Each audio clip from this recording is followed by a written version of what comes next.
The former UK ambassador to the US, Peter Mandelson, has been seen in public for the first time since he was asked to testify in front of the US Congress over his links to convicted late sex offender Jeffrey Epstein. He's been given a deadline of February the 27th to respond to a request from Congress to give evidence, and Nick Martin has the latest. It doesn't really answer any of the pretty big and critical questions that swirl around him. Now, the latest one, as you just mentioned, is whether he will accept this invitation to go over to America to talk and give evidence to Congress about his ties and his relationship with Jeffrey Epstein.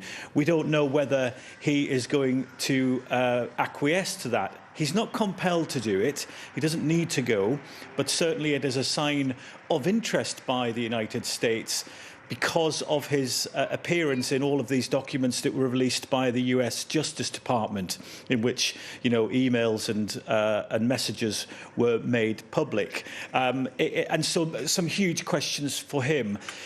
In the United Kingdom, the Metropolitan Police, of course, are investigating Peter Mandelson on suspicion of misconduct in public office.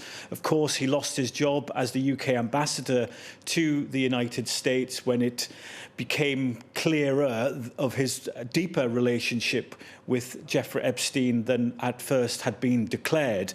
And that really called into question the Prime Minister's judgment. And that is the end, brings us to the end of this week, which was pretty tumultuous for the Prime Minister and I think risked destabilising his leadership. We saw three pretty big resignations, departures. We saw Morgan McSweeney, the Chief of Staff, leave, Tim Allen, the Director of Communications, and Sir Chris Wormald, the Cabinet Secretary, one of the most senior civil servants in government. So this whole affair has threatened right at the heart, stability right at the heart of government.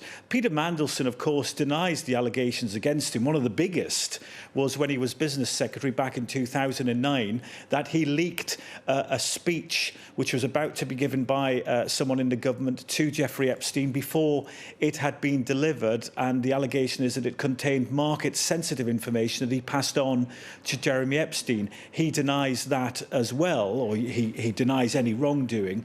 And so, yes, we've seen Peter Mandelson today. We've seen him outside of his house in North London carrying his dog into the car. It's a sighting, but there are still many questions to be asked.